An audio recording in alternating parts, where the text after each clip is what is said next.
आखिर क्यों नारद जी ने दिया भगवान विष्णु को श्राप? एक बार ऋषि नारद जी ने घोर तपस्या की और उन्हें घमंड हो गया कि उन्होंने विषय विकारों पर विजय प्राप्त कर ली है। तपस्या पूरी करने के बाद वह अपने पिता भगवान ब्रह्मा से मिलने गए और उन्हें अपने उसी विश्वास से अवगत कराया।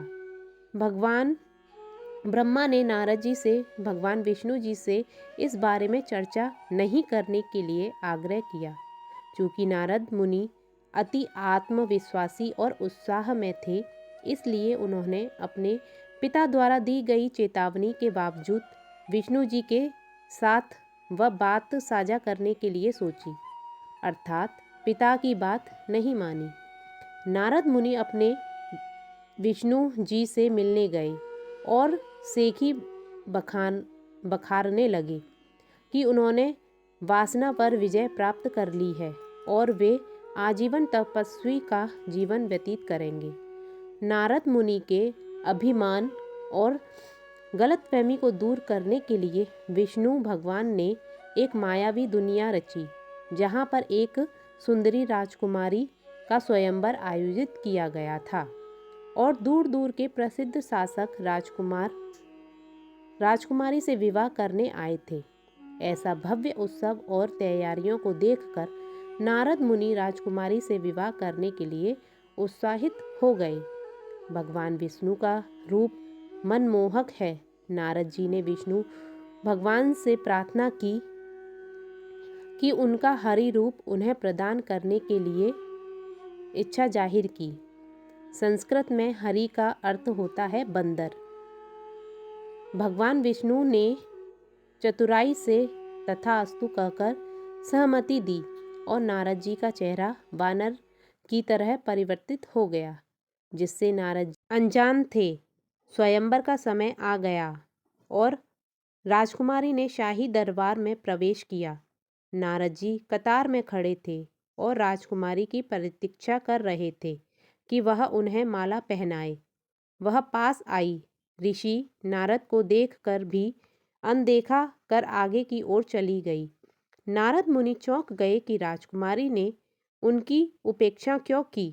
दूसरा मौका देते हुए नारद मुनि एक और पंक्ति में आगे बढ़े, जहां राजकुमारी को अगले पल पहुंचना था।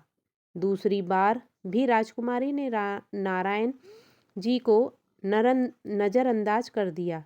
तब उनके पास खड़े किसी व्यक्ति ने नारद जी के बंदर रूप का मजाक उड़ाया, जिससे नारद मुनि नाराज हो गए। तब उग्र नारद मुनि ने भगवान विष्णु को श्राप दिया, तुम अपनी पत्नी के वियोग में एक पूरा मानव जीवन व्यतीत करोगे और मेरी ही भांति वियोग का दर्द झेलोगे और बंदर जैसे मुख वाली प्राणी तुम्हारी मदद करेंगे। पुण्य आत्माओं, यहाँ साधकों को ब्रह्मकाल के भयंकर जाल को समझने की आवश्यकता है। वह धोखेबाज हैं। वह इस तरह की रणनीति निभाते हैं। सबसे पहले ब्रह्मकाल ने विष्णु जी को नारद जी के घमंड को कुचलने के लिए प्रेरित किया, जिससे विष्णु भगवान एक मायावी दुनिया रची। फिर नारद जी ने विष्णु जी के समान सुंदर दिखने की इच्छा से उनका आवाहन किया। विष्णु जी ने नारद जी के साथ छल किया, जिसके परिणाम स्वरूप नारद जी ने विष्णु भगवान को श्राप दिया।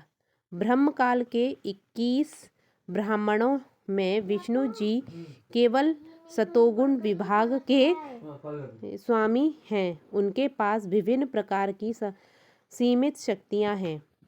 यहाँ तक कि ऋषि नारद भी कोई सामान्य व्यक्ति नहीं है।